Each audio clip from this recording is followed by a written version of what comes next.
Tiempo para conversar con Antonio Gala. Con Antonio Gala, con el que una conversación puede durar días, supongo que si el cansancio no hace mella en él, meses. Antonio Gala es un conversador nato.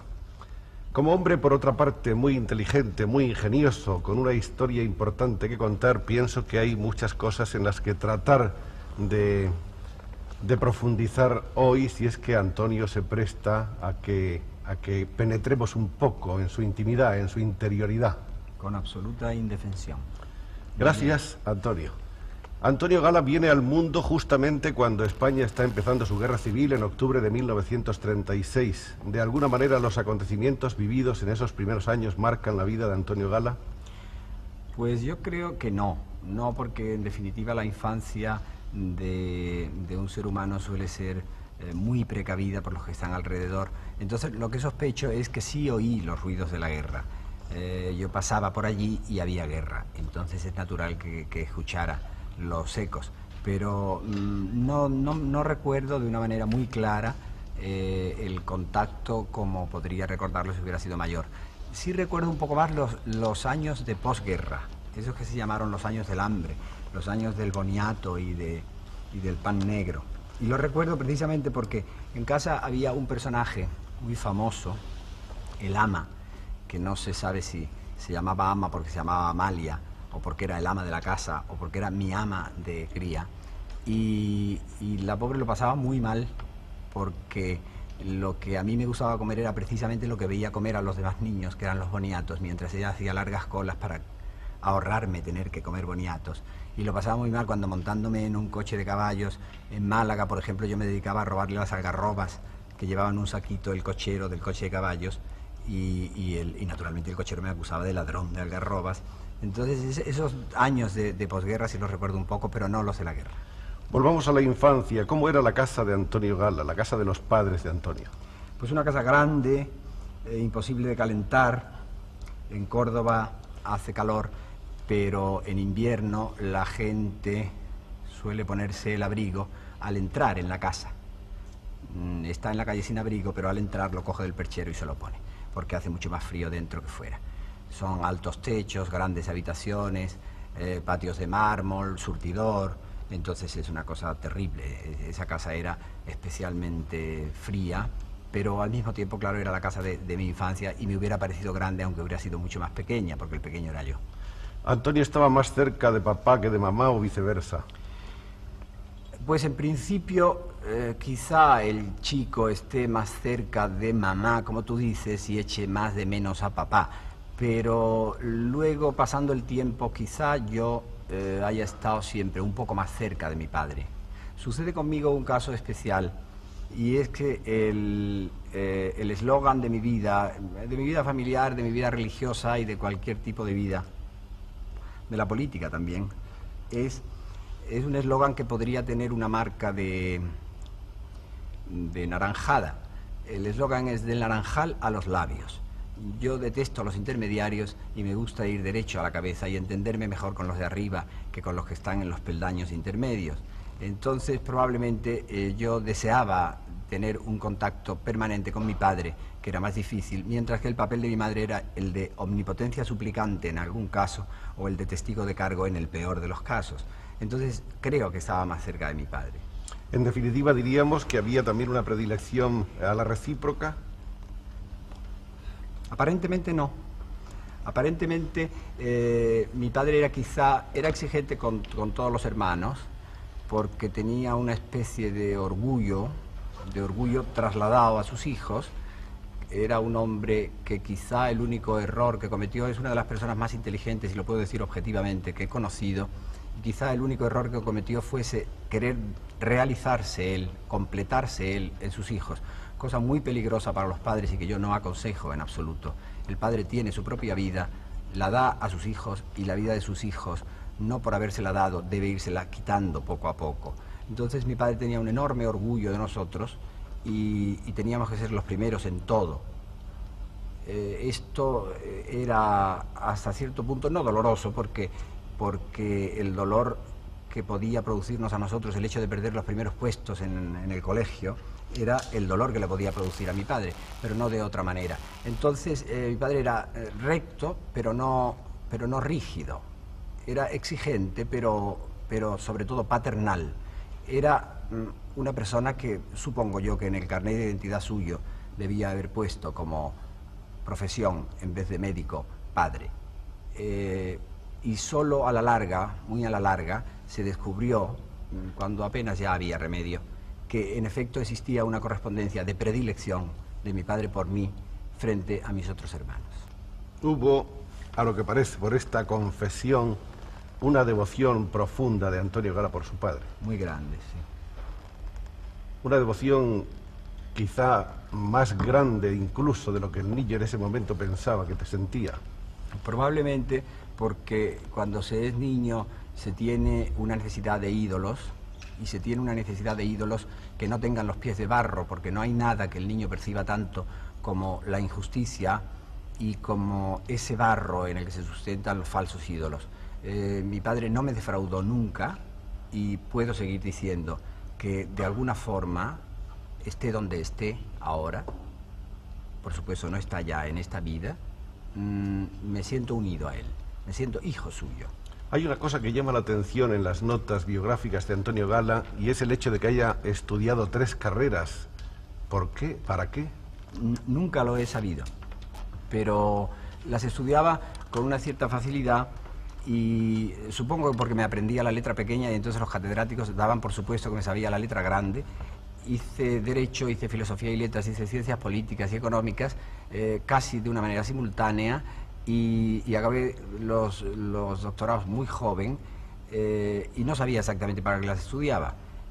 Al terminar yo quise haber seguido estudiando, que era lo que de verdad me atraía, y quise hacer la carrera de arquitectura. Recuerdo que mi padre me dijo siempre que no intente simultanearla con la de arquitectura, que era con la de medicina, que era lo que yo quería. Porque la carrera de arquitectura me gustaba mucho para ejercerla, pero la de medicina me gustaba para estudiarla, porque creo que son 2 contrapesos que dan perfectamente la medida del ser humano, que es en el fondo lo único que me ha interesado siempre. Entonces ya pues dejé de estudiar y me puse a estudiar otra vez. Me puse a estudiar las oposiciones de abogado del Estado, que era lo que mi padre en el fondo quería que hiciera. O sea que esas 3 carreras en el fondo las hacías por complacer a tu padre. Lo hacías como un sacrificio de amor. Yo creo que en mi vida quizá haya muy pocos gestos que yo haya hecho que no hayan sido gestos de amor. En mi vida creo que hay muy pocas cosas que yo haya hecho por mí mismo y no en función de otra persona que en aquel momento estaba a mi lado, o que en aquel momento sentía devoción por mí o suscitaba mi devoción. Estamos entonces en que vas a las oposiciones para la abogacía del Estado, y este es otro de los datos sorprendentes de tu biografía, y de pronto interrumpes las oposiciones y te marchas. Sí. Abandonas. Interrumpí las oposiciones en el momento en que me di cuenta de que podía ganarlas. Me dio tal horror verme metido en un organismo en el que yo probablemente hubiera chirriado, y en el que verdaderamente teníamos tan pocos puntos de contacto el cuerpo de abogados del Estado y yo, que entonces dejé las oposiciones, con el consentimiento paterno por supuesto, y me fui a la Cartuja de Jerez. ¿Por una crisis de misticismo? No, yo no creo que fuese una crisis de misticismo. Creo que lo que buscaba era la serenidad. ¿Pero querías ser monje? Lo fui. ¿Lo fuiste? Sí, lo fui de hecho. Si dejé de ser monje, como tú dices, no es porque yo quise, sino porque la Cartuja entendió que la voz mía no era su silencio, que yo tenía una voz y debía ejercerla. Es decir, en definitiva, la Cartuja fue la que tiró de la manta y puso de manifiesto algo que durante mucho tiempo yo sabía, pero que no sabía si podría o no cumplir, que era un destino, el destino de escritor. Que había una voz que valía la pena de que se oyera y que había que cultivarla. Eso era lo que pensaron ellos. ¿Y en la Cartuja cómo era la vida de Antonio Gala? Pues era una vida absolutamente anónima, como la que se hace en la Cartuja, una vida absolutamente normada, y muy bien normada, porque desde el siglo XI no se han cambiado los horarios, ni se ha modificado la liturgia. Entonces es que está bien pensada cuando los hombres que se retiran allí y tienen todo el tiempo para estar retirados consigo mismo, y buscándose a ellos y buscando, digamos, a la divinidad a través de ellos, no son solo solitarios, sino solidarios. A mí me parece que el hombre, cuando es solitario simplemente, y un solitario por soledad impuesta, es simplemente un imbécil que por imbécil se ha ido quedando poco a poco solo. El solidario de verdad, el solitario que acepta su vocación de soledad, porque es una vocación, me parece que es el más solidario de todos los hombres, el más capaz de amistad, el más capaz de sentimientos altruistas y el que de alguna manera lleva a todos los demás seres humanos consigo, puesto que no se dedica y no se vierte en uno solo o en varios solos, porque no crea una familia a la que va reduciendo todos sus afanes, sino que se dispersa, digamos, en el buen sentido de la palabra, sobre todos los demás. Y entonces es un ser humano que vive, alienta, trabaja en función de todos los demás seres humanos. Después de escucharte, pienso que un sedimento místico sí ha quedado en ti. Bueno, es natural, lo tenía ya, y ¿en qué ser humano no hay un sedimento místico? ¿Hubo en esa época, antes o después de la Cartuja, un primer amor? Hubo un amor inicial, todos tenemos un amor inicial, ese amor de colegio, ese amor de recaditos y miradas, ese amor furtivo, ese amor platónico. El amor platónico debe ser el que se hace de perfil. Entonces sí lo hubo, fue un amor gracioso que aromó un poco un año, 2 años de mi vida, de mis vacaciones, de verano, y que esperanzó esa vuelta al colegio. Tenía 11 años, que es una bonita edad para empezar y hacer ese salto mortal, como todos los saltos de la infancia a la adolescencia. La salida de la Cartuja coincide con el comienzo de la vida literaria de Antonio Gala, ¿o ya había una vocación antigua, arraigada y más o menos traducida en poemas, en pequeños escritos? Yo creo que lo del escritor es una cosa clara. Nadie quiere ser escritor. Una persona no puede decir yo quiero ser escritor. Se nace escritor. Luego se perfeccionan los utensilios de ese triste y moderadamente agradable oficio que es el de escribir, pero uno nace siendo escritor, como nace con los ojos de un color o el pelo de otro. Entonces, la dificultad consiste en aceptar ese destino, en ponerse esa cruz donde menos le duela a uno y en procurar cumplirlo, porque no cumplirlo es mucho peor y mucho más incómodo a la larga. Luego, dentro del camino de escritor y del destino de escritor sí caben vocaciones. Cabe la vocación del poeta, cabe la vocación del novelista, cabe la vocación del autor de teatro, pero escribir es siempre un destino, y yo creo que lo único que hacía antes de escribir era mamar. Vamos, yo me recuerdo siempre escribiendo, creo que, por supuesto, hice y velé las armas ante Nuestra Señora la Poesía, como la mayor parte de los escritores. Hay algunos libros de poemas publicados míos, pero luego sentí tal respeto por la poesía que me di cuenta de que solo se podía escribir poemas de rodillas, y al final de la vida, cuando ya se hubieran aprendido tantas cosas, cuando se hubiera conocido tanta gente, se hubieran visitado tantas ciudades, y quizá el último poema tenga 4 o 5 versos y lo resuman todo, como esos últimos poemas que estamos leyendo ahora de Borges, que son casi grajeas de soledad, de amargura, de alegría también, a pesar de todo, pero a pesar de todo. Es decir, la poesía ya no es para mí una forma de expresión, sino una vía de conocimiento y, en definitiva, una entrega final y una fructificación. El hecho es que, a pesar de que inicia Antonio Gala su camino por la poesía, y en la poesía sigue, como podemos ver y escuchar, de pronto su revelación se produce en el país con una obra de teatro que alcanza el premio Calderón de la Barca, Los verdes campos del Edén. ¿Cómo es ese paso tan brusco, ese paso probablemente lógico y gradual, pero que me gustaría conocer su proceso desde la poesía al teatro? Bueno, los poemas míos siempre tenían, y ahora lo veo claro más que antes, siempre tenían un sentido dramático, parecían monólogos dramáticos. Entonces, si ese monólogo se transforma en diálogo, estaba ya el drama y estaba ya el teatro. Lo que sucede es que hay una anécdota curiosa por la que yo me veo metido en este batiburrillo del teatro, en el que nunca me pensé meter. Yo escribí también por amor Los Verdes Campos del Edén y me fui a Italia a dirigir una galería de arte.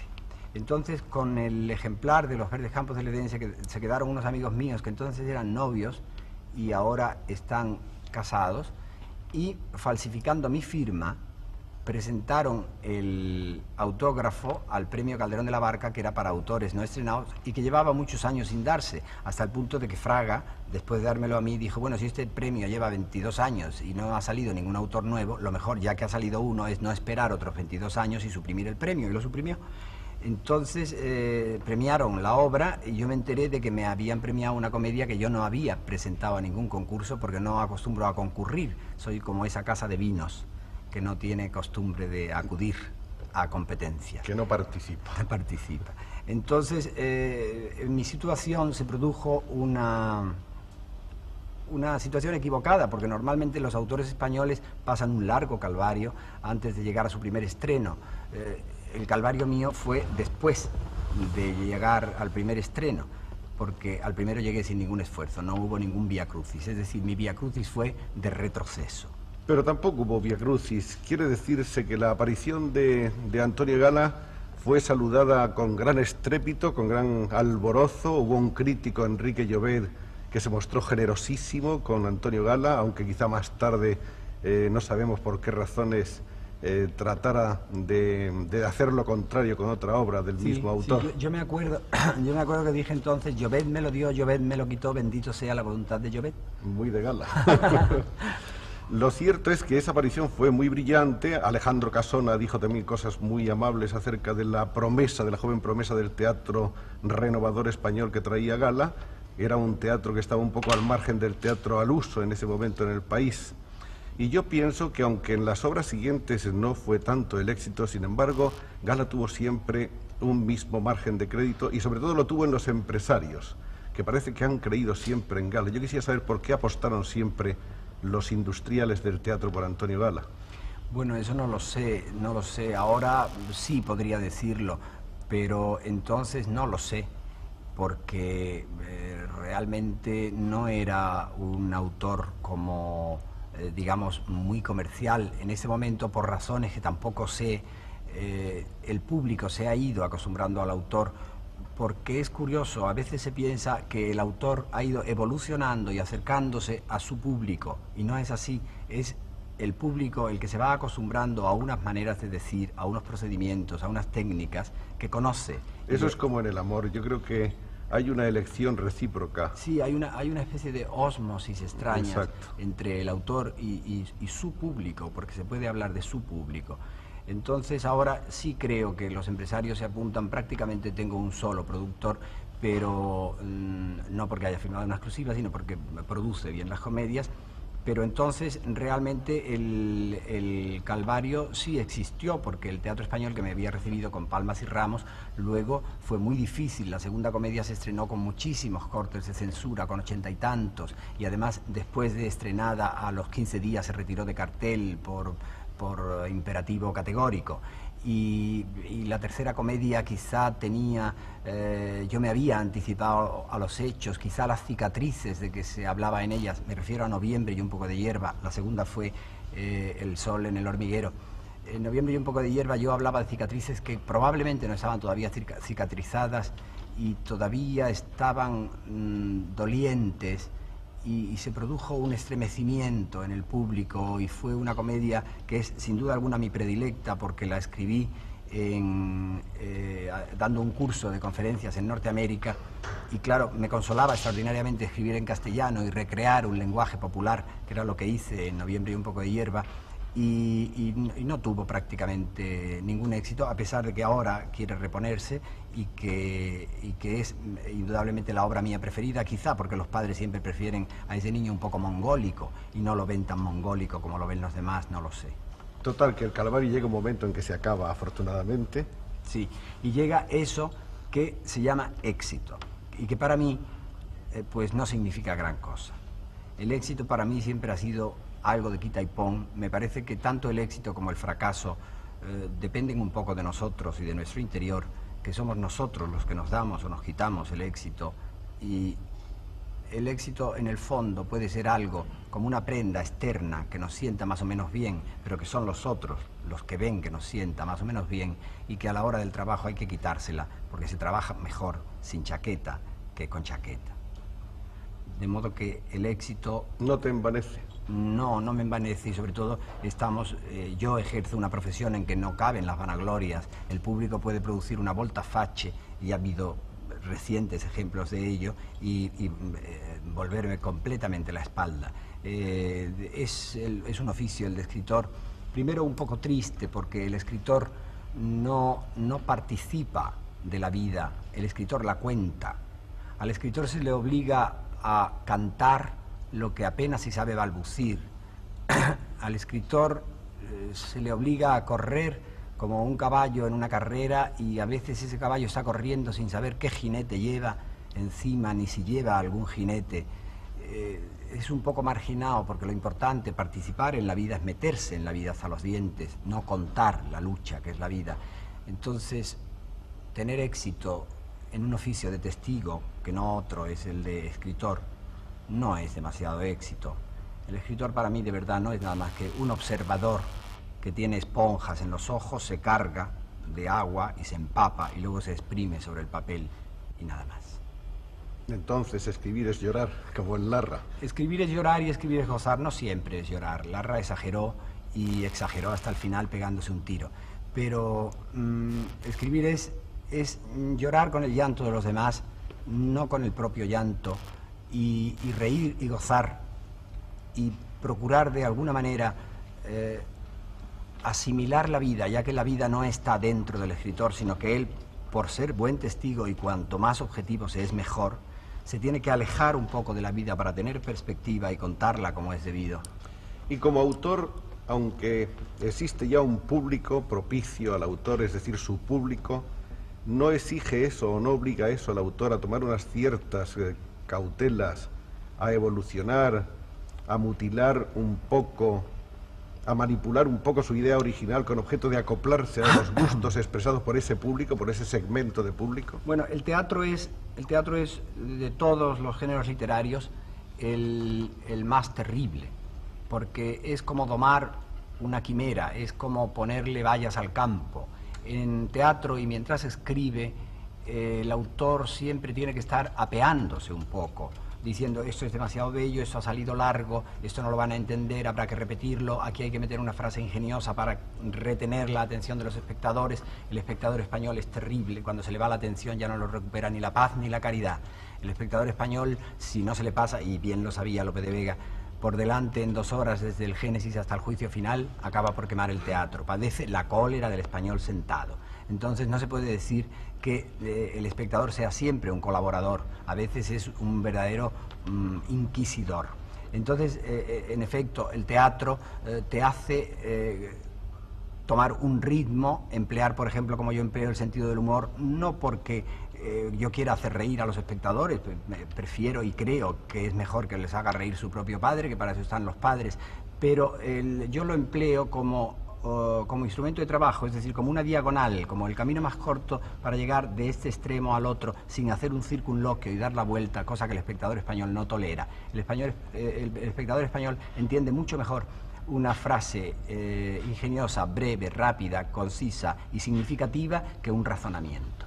De cualquier modo, hay sorpresas y contradicciones aparentes en la obra de Gala. Hay una obra de Gala en el principio que luego ha ido zigzagueando y que ya en los últimos tiempos parece como con un mensaje mucho más abierto y más claro. Parece que las claves van desapareciendo. Bueno, eso quizá no dependa enteramente de Gala, sino de los condicionamientos de Gala. Ha habido momentos momentos largos, en que en España el escritor ha tenido que escribir un poco con la lengua entre dientes, ha tenido que escribir un poco en clave, ha tenido que contar con que el espectador entendiese no solo el texto, sino el subtexto, no solo lo que se decía, sino lo que se le quería decir. Por eso, en este momento, creo que la censura ha hecho, y esto es insólito que lo pueda decir un autor de teatro, un cierto beneficio al teatro español en cuanto que nos ha preparado a los espectadores y les ha comunicado una cierta capacidad de recepción, les ha afilado la receptividad, y los espectadores en este momento están en condiciones de oír mejor el teatro y de entender mucho mejor lo que se les quiere decir, porque durante mucho tiempo han entendido incluso lo que no se les podía decir. ¿De qué autores cree Antonio Gala que es acreedor? ¿A quién le debe algo Antonio Gala? Es difícil decirlo porque quizá... ¿Me permites que te haga una observación sí. vista desde fuera, de un espectador?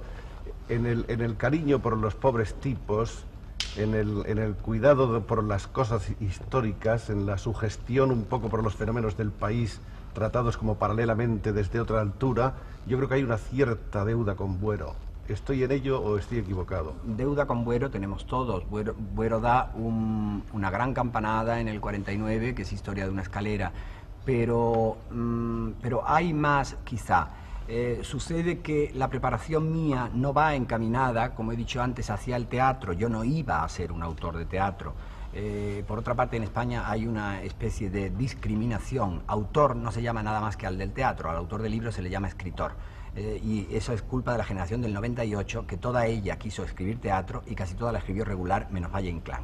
Entonces se vengó diciendo que el teatro apenas era un género literario, y si era un género literario lo era muy impuro.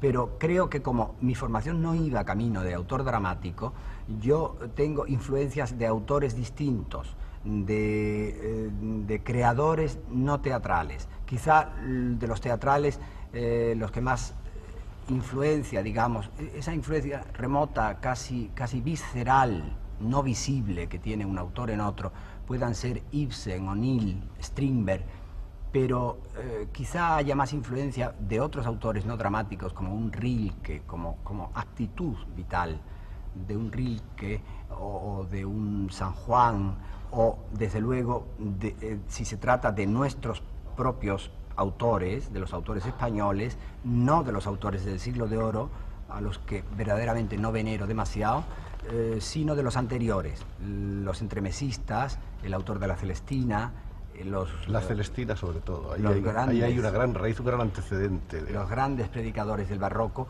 que conocieron y manifestaron mucho más honestamente su España que los autores del Siglo de Oro. Es decir, yo me entronco con la tradición más a través de la novela picaresca que a través de todo nuestro teatro. Luego hay mucha poesía en la obra de Gala y de pronto mucha trivialización. El lenguaje se hace como muy gráfico, como muy de la calle, sí, como muy expresivo, como un látigo. Sí, bueno, eso es una técnica que casi no es consciente, sino que es una técnica de nacimiento, el bajar a la zapatilla desde el coturno, el desconcertar al espectador, el llevarlo casi hasta el límite de lo lírico para de repente hacerlo caer con una palabrota que rompe la tensión. Esos prosaísmos que utilizaba Eliot en poesía y que me parece que son necesarios y son ya cuestiones de oficio, son cuestiones de tener el instrumental un poco en los dedos y no cortarse con él. Bueno, habría miles de cosas más de que hablar y el tiempo se nos está yendo. Yo quisiera ahora ahondar un poco más que en la obra, en el hombre. Hay un Antonio Gala que dicen que es un dandy. ¿Eres un dandy? Por lo menos en el sentido de que la minoría es lo que importa. No. Primero, no tengo tiempo para ser dandy. El dandy necesita un cuidado excesivo de su propia persona. Yo no soy en absoluto nada narciso, como salta a la vista. Te clasifican como uno de los hombres más elegantes del país. De eso yo no tengo la culpa y supongo que lo hacen por mala voluntad. Eres un guionista de televisión. Bueno, pero eso no es una acusación. Muy cauteloso. ¿Cauteloso? ¿En qué sentido? Da la sensación de que en tus series ha habido como mucha cautela, como más contención que en tu obra teatral. Bueno, supongo que la televisión, que es un medio que no puede ignorar un escritor en este momento, dado que tiene, pues de repente 13 millones de auditorio, no puede ser igual que el teatro. El teatro es otra cosa, tampoco el teatro se parece nada a los artículos. He procurado llegar hasta donde he podido. Yo siempre llego hasta donde me pitan falta. Y como articulista, pienso que estás escribiendo una independencia de criterio, una audacia y un espíritu de libertad realmente encomiables, y sobre todo creo que con un gran amor por la democracia y sobre todo por la defensa de los derechos humanos en todos tus artículos. Sí, eso es verdad. Eso ha sido sorprendente también para tu público, yo pienso. No sé, pero lo cierto es que recibo más cartas como articulista que como autor dramático, que como autor de guiones de televisión. Verdaderamente, si me para la gente por la calle a saludarme o a darme una enhorabuena no, a insultarme no, prefieren insultarme por carta.